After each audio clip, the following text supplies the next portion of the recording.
السلام علیکم دوستو، کیسے ہیں آپ سب؟ میں ہوں عثمان نشاد اور آپ دیکھ رہے ہیں عثمان نشاد آفیشیل۔ آج پھر آپ کی خدمت میں بہت ہی پیاری سی ویڈیو لے کے حاضر ہوا ہوں، تو چلیے چلتے ہیں ویڈیو کی طرف۔ حضرت عمر کا بیٹا مصر گیا، وہاں سے کمائی کر کے لایا، تجارت کرنے گیا، لاکھوں کا مال۔ کون سا باپ ہے دنیا میں جس کا بیٹا باہر سے پیسے لے کے آئے تو ابا تفصیل پوچھے کہ بیٹا کہاں سے کمائے، کہاں سے لایا، کتنے ملے، کیوں آئے؟ کون سا باپ تفصیل پوچھتا ہے؟ ابا تو کہتا لا صحیح اور تعریفیں کرتا ہے، میرا بیٹا بڑی کمائی کرتا ہے۔ کبھی پوچھا ہے اس سے کہ ڈیوٹی صحیح دیتا ہے کہ نہیں؟ کبھی پوچھا ہے کہ تو ایمانداری کی روزی لاتا ہے کہ حرام کی کماتا ہے؟ یہ باپ کی ذمہ داری ہے، یہ اماں کی ذمہ داری ہے۔ پھر کہتا ہے بیماری کیسے آ گئی، پریشانی کیسے آ گئی؟ تو نے کبھی سوال کیا اپنی اولاد سے؟ حضرت عمر فاروق رضی اللہ تعالیٰ عنہ کا بیٹا مصر سے پیسے کما کے لایا تو جناب عمر نے بلایا، فرمایا بیٹے اتنی تو تیرے پاس راس ہی نہیں تھی، تھوڑے سے تو پیسے لے کے گیا تھا، اتنی کمائی کیسے ہو گئی؟ اتنے تو پیسے نہیں تھے صاحب، کہاں سے کمائی لائے؟ اس نے کہا ابا جی وہ جو میرے چچا ہے نا مصر کے گورنر، آپ کے دوست، انہوں نے میری مدد کی ہے۔ فرمایا جتنے لوگ گئے تھے سب کی ہے مدد اس نے؟ کہا نہیں صرف میری کی۔ فرمایا تیری کیوں کی؟ تیری کیوں کی؟ کہا حضور آپ کے دوست ہیں۔ فرمایا چپ کر، حضور انہوں نے مجھے اتنے پیسے دیے، میں نے کاروبار میں ڈالے تو نفع آیا تو میں ان کی رقم دے کے۔ فرمایا خاموش ہو جا، باقی جتنے لوگ گئے تھے سب کی مدد کی اس نے؟ کہا نہیں حضور صرف میری کی۔ فرمایا اس نے تیری مدد نہیں کی، اس نے خلیفہ کے بیٹے کی مدد کی، اس لیے کہ وہ خلیفہ کو اپنے حق میں نرم کر سکے۔ فرمایا آدھا مال تیرا ہے، آدھا مال غنیمت کا ہے، مال خزانہ کا ہے، مسلمانوں کا ہے، اس لیے کہ تو جو وہاں سے مال کما کے لایا ہے وہ اپنے باپ کے خلیفہ ہونے کی وجہ سے کما کے لایا ہے، لہذا رکھ ادھر۔ یہاں کہتے ہیں کدھر سے آیا، کیسے آیا، کون سا حساب دیں، کیا کریں؟ او بھائی حضرت عمر رضی اللہ تعالیٰ عنہ کا اپنی اولاد کے بارے میں یہ رنگ ہے۔ ایک جنگ سے نا خوشبو آئی، خوشبو بڑی مہنگی ہوتی تھی، عرب میں خوشبو آج بھی بڑی مہنگی ہے، وہ زیادہ استعمال کرتے ہیں۔ میری باتوں کی سمجھ آ رہی ہے میرے بھائیوں؟ بڑی مہنگی خوشبو تھی۔ جب وہ خوشبو آئی تو حضرت عمر نے کہا، گھر میں پہلے پہنچی حضرت عمر کے، چونکہ زیادہ عورتیں استعمال کرتی تھی گھر کے اندر خوشبو، مرد بھی لگاتے تھے۔ حضرت عمر نے اپنی بیوی سے کہا، آپ کی زوجہ تو تھی وہ بڑی خوشبو کو پسند کرتی تھی۔ حضرت عمر نے اپنی زوجہ سے کہا کہ خوشبو لاؤ، میں نے ایک عورت کی ڈیوٹی لگائی ہے، وہ خوشبو تول کے نا تو حصہ برابر صحابہ میں بانٹ دے گی۔ تو آپ کی زوجہ کہنے لگی کسی بی بی کی ڈیوٹی لگانے کی کیا ضرورت تھی، میں جو موجود تھی میں بانٹ دیتی ہوں تول کے حصہ برابر۔ آپ نے فرمایا نہیں تو رہنے دے، وہ فلانی بی بی بانٹے گی۔ حضور میں نے بھی بانٹنی ہے، میرے پہ کچھ حق ہے؟ آپ نے فرمایا نہیں تو تفصیل نہ پوچھ، تو خوشبو دے دے، کوئی اور بانٹے گی۔ خاتون خانہ تھی نا، کہنے لگی نہیں مجھے بھی آج آپ کو بتانا ہی پڑے گا کہ کوئی جو بانٹ سکتی ہے تو میں کیوں نہیں بانٹ سکتی؟ زوجہ کہتی عمر نے بات کی تو میری چیخیں نکل گئی۔ حضرت عمر فرمانے لگے جب تو خوشبو بانٹے گی نا تیرے ہاتھوں کو بھی لگے گی، تیرے دوپٹوں کو بھی لگ جائے گی۔ اگر رب کریم نے مجھ سے سوال پوچھا کہ عمر خوشبو تو مسلمانوں کی تھی، تیری بیوی کے دوپٹے کو کیوں لگ گئی، تو میں اللہ کے حضور کیا جواب دوں گا؟ اگر اللہ نے یہ سوال کیا کہ تیری بیوی نے کیوں لگائی، وہ تو حصہ تھا مسلمانوں کا، تو نے تیری بیوی نے کیوں لگائی؟ تو فرمایا میں نہیں چاہتا کہ اللہ کے حضور مجھے اور تجھے باز پرس ہو، لہذا کسی اور کو بانٹنے دے۔ زوجہ روئی اور تڑپ کے کہنے لگی عمر مجھے لگتا ہے صبح قیامت بھی تیری بیوی ہونے کی وجہ سے اللہ مجھے جنت عطا فرما دے گا، تیری زوجہ ہونے کی برکت سے۔ بھائی یہ معیار رکھا، خدا کی قسم ایسا شخص تاریخ میں دوبارہ نہیں آیا۔ اتنا بڑا آدمی، اتنا بڑا شخص، اتنا بڑا آدمی، اور پھر رنگ یہ ہے کہ عمر 22 لاکھ مربع میل کا حکمران، 22 لاکھ، اور کھجور کے درخت کے نیچے مٹی کا ڈھیلا لے کے سو گئے ہیں، پرواہ کوئی نہیں، کوئی مسئلہ ہی نہیں۔ دو غلام ساتھ بیٹھے تو ایک روٹی حضرت عمر نے گھر سے منگوائی، تھوڑا سا سرکہ، تو غلام کہنے لگے ہم نے بھی کھانی ہے۔ فرمایا کوئی حرج نہیں، روٹی کو پیٹ بھر کے کھانا ضروری تو نہیں، 3 حصوں میں بانٹ لیتے۔ ایک آدمی آیا ہوا تھا مصر کا رہنے والا ملنے کے لیے.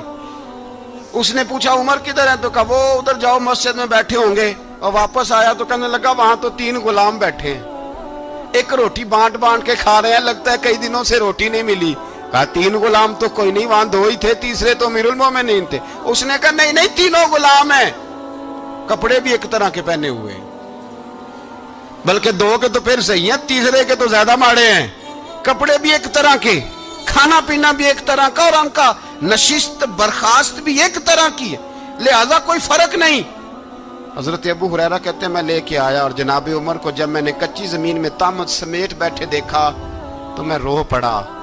میں نے اس مصر سے آنے والے کو کہا تو اس کے جلوے دیکھ, اگر اس کی ذات میں اتنا حسن ہے تو محمد عربی کا مقام کیا ہوگا. یہ مقام غور ہے, مقام غور. 10 محرم کو لوگ دیگے پکائیں گے نا, نہیں پکانی ہے, کوئی بول دے نہیں ہاں نہ نہیں کر دے, پروگرام بدلیا تو نہیں دی عید کی کہ وہی کام شروع ہوا ہے لاسٹ ٹائٹ ہونے والا. کیوں جی پکنی ہے نا دیکھیں 10 محرم کو انشاءاللہ تعالی, ہم بھی پکائیں گے انشاءاللہ, یہاں بھی پروگرام ہوگا. تو 10 محرم کو جو دیگ پکنی ہے تو ایسا نہیں ہو سکتا کہ 1 محرم کو حضرت عمر کے نام کی بھی کوئی پک جائے. اگر امام حسن حسین کے نام کی دیگیں پکے تو جو امام حسن حسین کے سے پیار کرنے والے ہیں, جو امام حسن حسین سے, ہم لوگوں نے بھی عجیب رٹا اپنایا ہے نا, ہم لوگ بات کا ایک پہلو دیکھتے ہیں دوسرا نہیں دیکھتے. حضرت امام حسن اور حسین کو بھی نبی پاک نے شہید کہا, اور جناب عمر کو بھی رسول اللہ نے خود شہید فرمایا. فرمایا شہید ہے, خود فرمایا اپنی زبان سے کہ یہ شہید ہے, خود میرا عمر شہید ہے. تو ان کے نام کی دیگ نہیں پکنی چاہیے, اس طرف نہیں ہماری توجہ ہونی چاہیے. اور اہل بیت نبو, یہ بات میں پہلے بھی کرتا ہوں, آج پھر کرنا ضروری سمجھتا ہوں. اہل بیت کا پیار سن لو کان کھول کے, اہل بیت کا پیار اگر ہمیں کسی نے سکھایا ہے تو سیدنا عمر فاروق نے سکھایا ہے. اہل بیت نبوت کی محبت اگر کسی نے سکھائی ہے تو کس نے سکھائی ہے؟ بول کے بتائیے. حضرت عمر نے. اہل بیت کا پیار ہمیں حضرت عمر نے بول کر کے سکھایا ہے. بھائی یاد رکھیں, کسی کی طاقت نہیں تھی دم مارنے کی حضرت عمر کے سامنے, طاقت ہی نہیں تھی. کیسر و کسرا کانپ جاتے تھے, جرت ہی نہیں کرتے تھے حضرت. اور ہمارے تو تعلقات بڑے ہیں نا غیروں سے. حضرت ابو موسیٰ اشعری رضی اللہ تعالیٰ عنہ فرماتے ہیں میرا منشی سائی تھا, وہ کاتب کہتے تھے وہ لوگ, میرا حساب کتاب عیسائی تھا. تو فرماتے ہیں ایک دن میں نے وہ سارا حساب کتاب لین دین کے حضرت عمر کو دکھائے تو فرمانے لگے جس نے لکھے ہیں اس کو بلاؤ. کہنے لگے وہ ضرور مسجد نہیں آ سکتا. کیوں نہیں آ سکتا؟ کہنے لگے وہ عیسائی ہے. کہتے ہیں حضرت عمر جلال میں آ گئے. آپ فرمانے لگے جنہیں رب دور کرتا ہے تم کیوں قریب کرتے ہو؟ جنہیں اللہ دور کرتا ہے. فرمایا تم غیروں کو اگر عہدے دو گے تو اپنوں کا کیا بنے گا؟ اگر تم غیروں کو عہدے دو گے تو اپنوں کا. یہ سوچ ہے جو آج برما کے مسلمانوں کے لیے بھی ضروری ہے. کہا اگر تم غیروں کو عہدے دو گے تو اپنوں کا. ہم نے غیروں کو عہدے دیے تو دیکھا نا اپنے کس طرح کاٹے جا رہے ہیں. غیروں کو جو عہدے دے دیے جرانے سارے غیروں سے, روز دعویٰ ہوتا ہے چین ہمارا سجن ہے, چین ہمارا دوست ہے. او بھائی دوست ہے تو اس سے کہو نا کہ برما تو تمہاری ایک چھوٹی سی ریاست ہے, چین کے بغیر تو وہ سانس بھی نہیں لے سکتا. اس کو کہو نا اس حکومت پہ دباؤ ڈالے. لیکن ہم لوگوں نے غیروں کو عہدے دیے تو اپنے پس گئے. حضرت عمر کہتے تھے ذمی کا ہم ادب کریں گے, ذمی کافر کا ہم, ایسا کافر جو مسلمان ریاست کو قبول کرے, بدامنی نہ پھیلائے. ایک آدمی کو آپ نے دیکھا آنکھوں سے نابینا ہے اور بھیک مانگ رہا ہے, تو حضرت عمر کو نظر آ گیا. فرمایا کون ہو؟ اس نے کہا میں یہودی ہوں.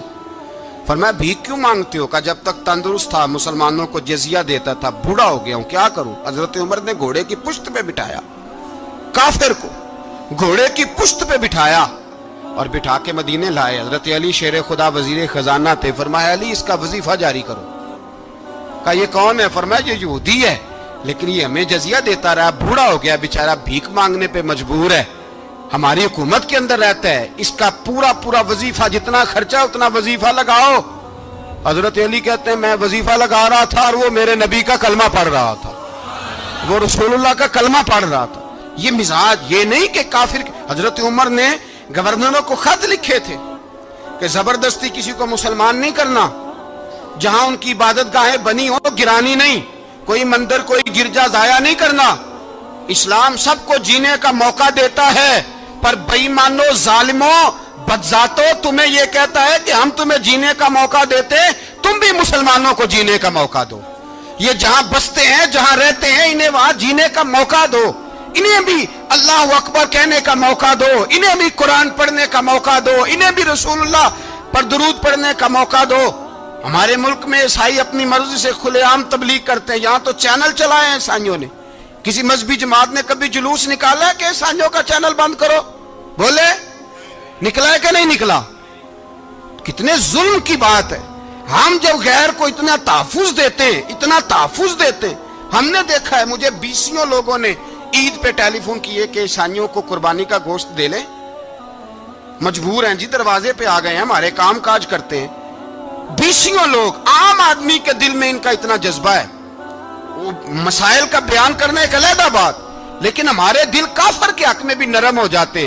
تم کس قدر زیادہ بے ایمان ہو اور کفر کس قدر زیادہ ذلیل ہو گیا ہے کہ مسلمان کے حق میں نرم ہوتا ہی نہیں. اور اس سے بڑے ذلیل وہ ہیں جو ان ذلیلوں کے سپورٹر ہیں. وہ کسی عرب ملک کے حکمران ہو یا کسی اور جگہ کے, وہ بڑے ذلیل ہیں جو ان ذلیلوں کے سپورٹر ہیں, جو برما کی بچیوں کے قتل پر اپنی حکومتیں چمکا رہے ہیں. انہیں شرم نہیں آتی, اس قدر مسلمان تڑپا ہے, لیکن ان بے غیرتوں کو ذرا ہوش نہیں آئی. اور یہ ان کے کماش, ان کے دلال جو ہر جگہ ان کی سپورٹ کر کے اپنی حکومتیں قائم کرتے ہیں, ان بے ایمانوں کو پتہ نہیں کہ کب ان پر اللہ کا عذاب اترے گا اور کس طرح ان کے پرخشے اڑیں گے. تمہیں اپنی ذلت اور رسوائی نظر نہیں آ رہی کہ زمین کس طرح تمہارے لیے تنگ ہو گئی ہے؟ اس سے زیادہ اور تمہاری رسوائی کیا ہوگی؟ ڈرو اللہ سے, اور یہ تو دنیا کا عذاب ہے. ان بطش ربک لشدید, میرا رب کہتا ہے قیامت تو قائم ہونے دے. اتنا سخت تیرے رب کی پکڑ ہے, اتنی کسی دوسرے کی ہو سکتی؟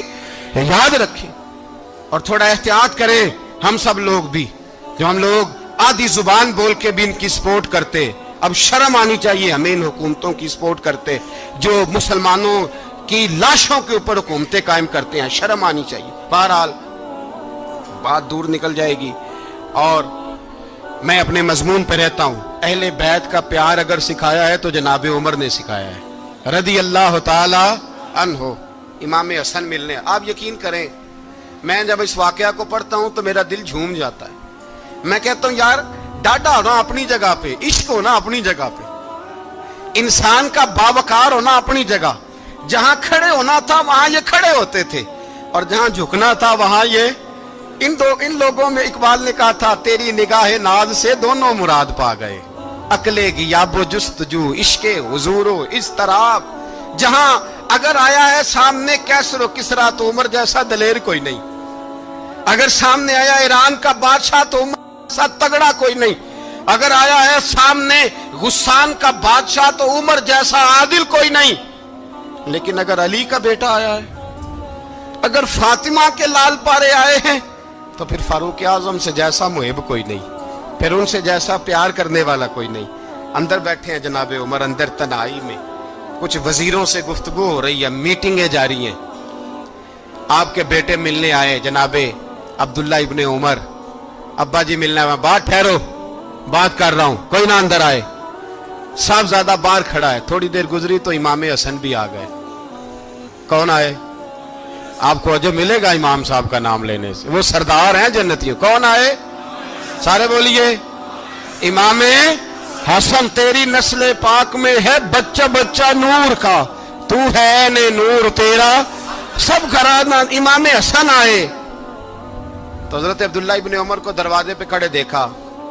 کہا امیر المومنین کہاں ہیں؟ کہنے لگے حضرت عمر کے بیٹے. کہنے لگے وہ اندر بیٹھے, کچھ میٹنگ ہو رہی ہے, اور انہوں نے کہا کوئی اندر نہ آئے, لیکن آپ جانا چاہیں تو چلے جائیں. آپ جانا چاہیں تو, تیری نسل پاک میں ہے بچہ بچہ نور, آپ جانا چاہیں تو چلے جائیں. تو انہوں نے کہا جب آپ باہر کھڑے ہیں تو مجھے کوئی اتنا ضروری کام نہیں, اور ابھی زور کی نماز تھوڑی دیر میں ہوگی, میں مسجد میں مل لوں گا امیر المومنین سے.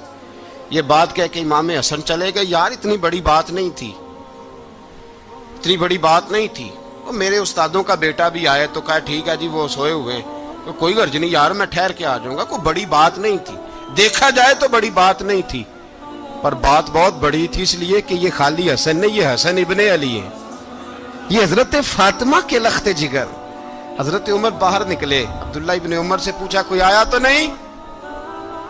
تو کہا حضور امام حسن آئے تھے. تو کہا پھر شہزادے کو اندر کیوں نہیں بھیجا؟ کہا میں نے کہا تھا. وہ کہنے لگے اگر امیر المومنین مصروف ہیں تو میں ظہر میں مل لوں گا. حضرت عمر رونے لگے, فرمایا بیٹے تو نے اچھا نہیں کیا. پھر مسجد نہیں گئے, سیدھے امام حسن کے دروازے دستک دی. امام حسن باہر آئے, کہا شہزادے آئے تھے تو ملے کیوں نہیں؟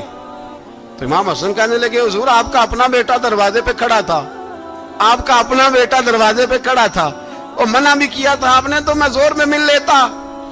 حضرت امام حسن فرماتے ہیں جوش جذبات میں جناب عمر نے سر سے پگڑی اتار دی, جوش جذبات میں. کہنے لگے حسن میرے بیٹے کا اور آپ کا کیا مقابلہ؟ کیا اس کی ماں کا نام فاطمہ الزہرا ہے؟ کیا اس کی نانی کا نام خدیجۃ الکبریٰ ہے؟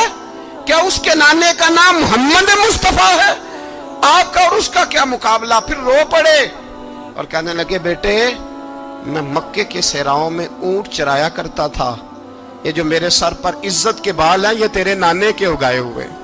میں مکے کے خبردار شہزادے خبردار. او بھائی اہل بیت نبوت کے ادب کا رنگ اگر سکھایا ہے تو سیدنا عمر نے سکھایا ہے.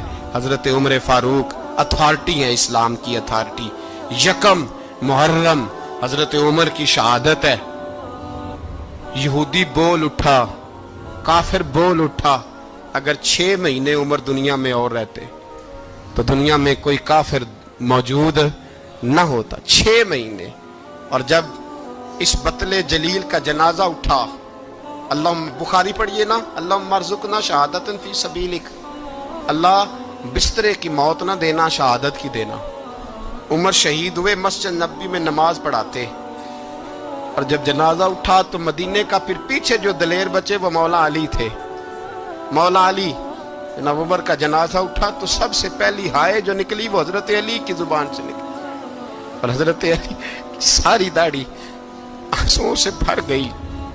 لوگوں نے کہا کہ علی کیا ہوا؟ فرمانے لگے تم دیکھ نہیں رہے جنازہ کس کا اٹھا ہے, پلٹ کے دیکھو تو صحیح, تم پتہ نہیں یہ کون گیا ہے. کہ حضور کیا ہوا؟ آپ فرمانے لگے عمر اس طرح کے کام کر کے گیا ہے, اب ان کے رستوں پہ کون چلے گا؟ کون اس کے جگر راہ وفا میں؟ میں نقش ایسے چھوڑ آیا ہوں, میں جس منزل سے گزرا ہوں وہ اب تک یاد کرتی ہے.